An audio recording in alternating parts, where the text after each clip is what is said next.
What's up, everyone? My name is Jag, and I'm just another guy trading. And this is a trade recap for Thursday, March 16th, 2023. And I've got a few trades to go over. It was a decent trading day. Pretty much a nice trend in the market, big recovery. Tech leading the way, particularly chips were strong. I fumbled a few trades, and I did okay on a few trades. Just to kind of give you some context on how I was feeling this day. I've been closing my trades out in profit for basically like anywhere from 20 to 30%. My goal is to really lock in the 20%. And at this point in time, not really worry about the trade running on without you. It's a hard thing to watch a trade go on without you once you sell for profit. But I'm not in enough contracts right now to start scaling in and scaling out with any size. And once that happens, I feel like the future's bright. I'll be able to catch a lot more of the bigger moves. But for now, I'm just trying to lock things in and go from there. So the first trade I took on Thursday was AMD, and that's what you're looking at right here. This is a 5-minute chart on AMD. This is Wednesday. This is Thursday right here. And all we were looking for, AMD kind of had, I can't remember, there wasn't really a news catalyst, but there was something going on where we expected some buyers on NVIDIA AMD, and I was looking to take it above previous day's highs. So when we got that at market open, basically the third candle of the day at 9:40 started, and it started to break. Now I had VWAP here as a little bit of confluence, and I took the trade. I did get in a little bit early before this candle closed. I've traded AMD before, and I don't know how many times I've waited for that candle closure only to have it be a huge candle that you don't want to jump in after that. It's already too far gone, and you miss the move. So I've also traded it where I've gotten in early and then stopped out. What I like to do on trades like this is basically your stop loss is if it even flirts with giving up this VWAP, you just get out. Like 10% is a hard stop on a trade like this. If you need to jump back in the trade because you were a little too jittery, I'd rather do that. So that was my idea. I got in right about there. I mean, right when it held high of the day for a few minutes, I jumped in the trade, and it worked out nice. I caught a nice move into this candle, and then I sold, which turned out to be a 150% trade. And that's the other thing. Like on Thursday, I should have been thinking about what day it was, because the contracts were moving pretty slow at first. They were not giving me the jumps that I'd wanted. Especially, I'm trading 1 day to expiration contracts. I felt like they should have been moving better. But once it picks up steam and starts to get up here, they start flying. And that's what they did. And I wasn't in the trade to experience those benefits. But it's fine. I had a nice green trade first thing in the morning. So I was happy with that and moved on to the next thing. And the next thing was, let's see here, 316. So my next trade was Amazon. So let's get to Amazon. And Amazon, again, the thing about Amazon was the contracts were really cheap, and this was the time to actually buy more. This was a great time to buy more contracts. We were looking for it. Amazon,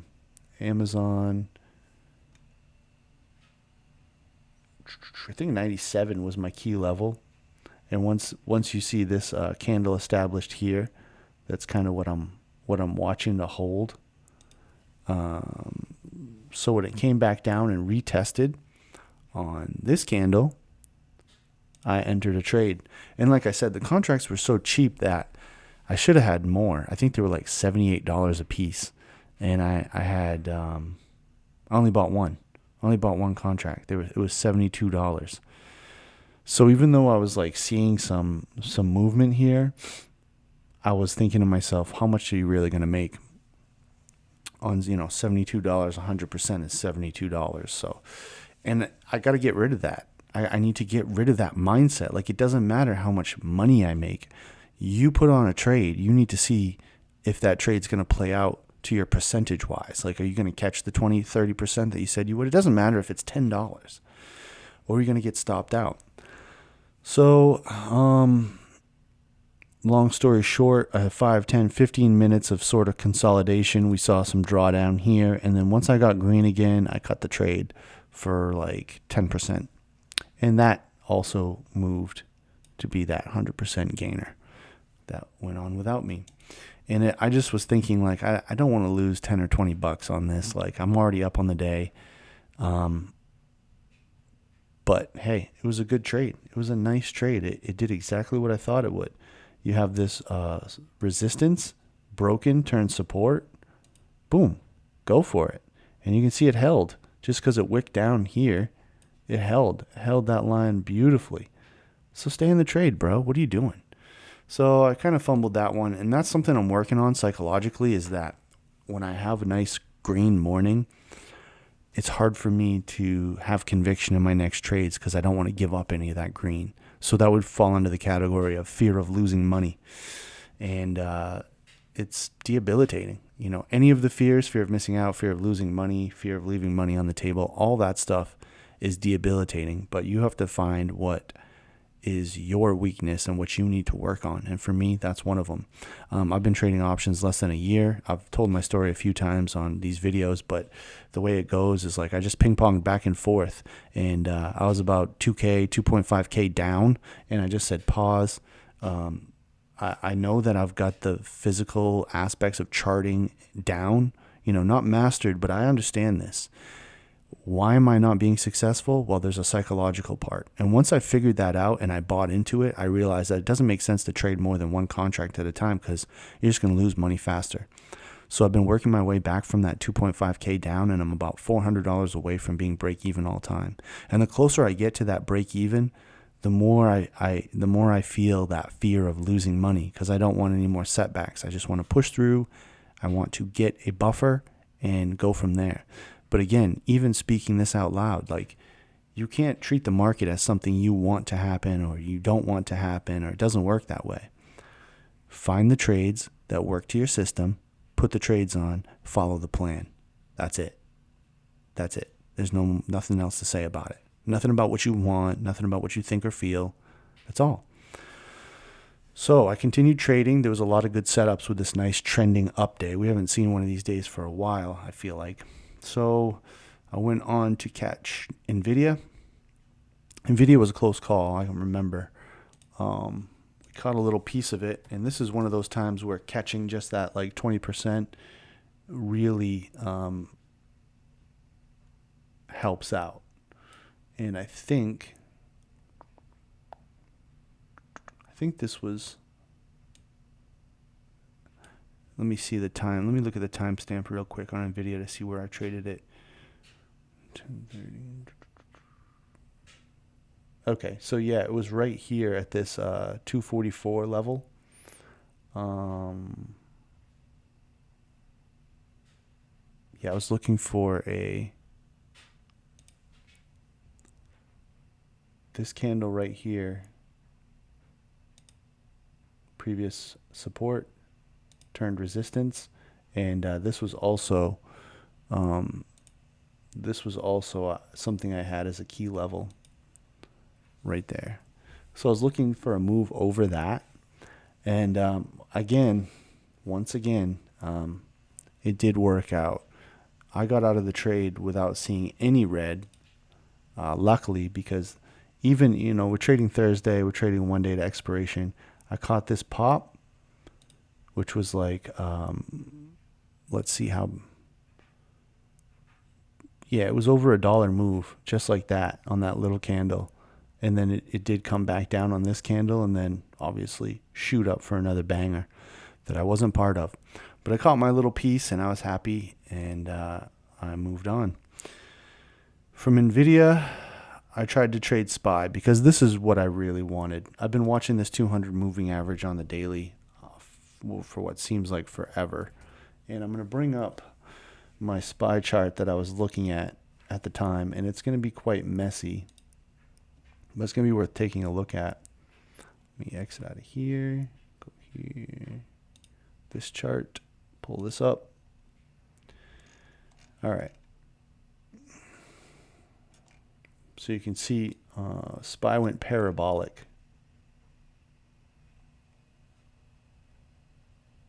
Oh, this is not SPY.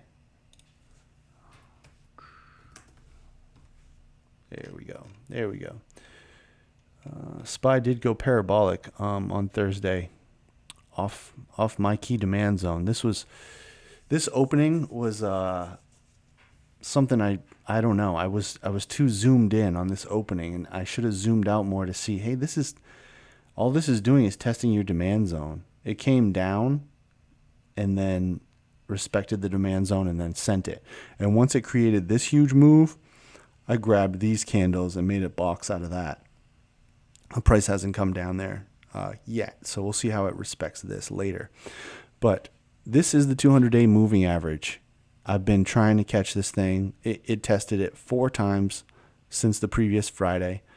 So within 5 sessions, it tested this moving average 4 times, and it had rejections of $6, $9 off this moving average. And I was jumping around, tried to get into it. Sometimes it respected this line perfectly. Sometimes it respected a level up here a little bit more, which was the SPX 200 moving average. So I was chasing my tail on it a lot, and feeling pretty negative about my execution around the 200-day moving average.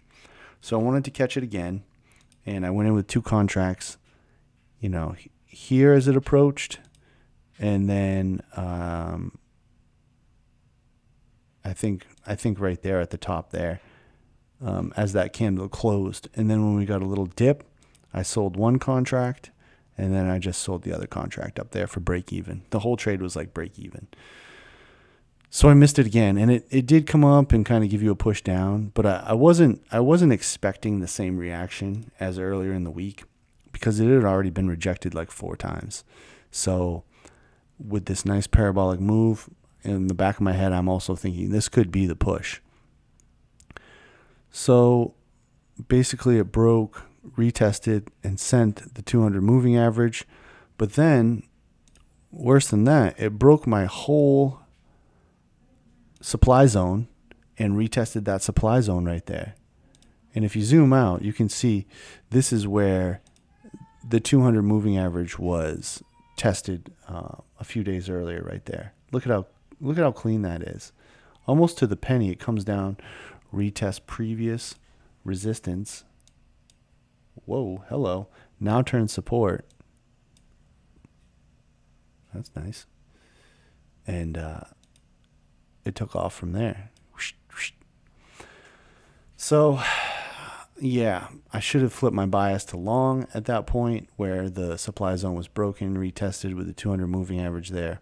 It was towards the end of the day, but still a valid trade that I was not part of. I tried to catch this rejection a couple times and basically broke even. Let me just check my statements here. Yeah, that's all I did. I took puts, 2 puts, sold, break even. Yep, so that's all that happened on Thursday. So Thursday was a nice day. I made a little chunk of change, but left a lot on the table. And like I said, I'm aware that's going to happen because I'm trying to lock in small gains and get that account back to break even all time. But it still kind of stings. So anyway, that's my Thursday. Guys, my name's Jag. If you have any questions about my charts, any strategies you have questions about, anything that I use, questions about, leave them in the comments. Like the video, subscribe to my channel. I'm doing this for myself. I'm just trying to journal this so I can go back, have this library of videos. I can look at charts, hear myself talk these things out. But I hope it helps you guys. You learn on YouTube, you learn from your mentor, you learn from anybody. Then you come here, you check out what I'm doing, see how it relates to you. Maybe we're making the same mistakes. Maybe you're doing better than I am. If you see that I'm missing anything or there's anything obvious that you think could help me, leave those in the comments too, all right? Okay, guys, I will see you on the next one. Peace.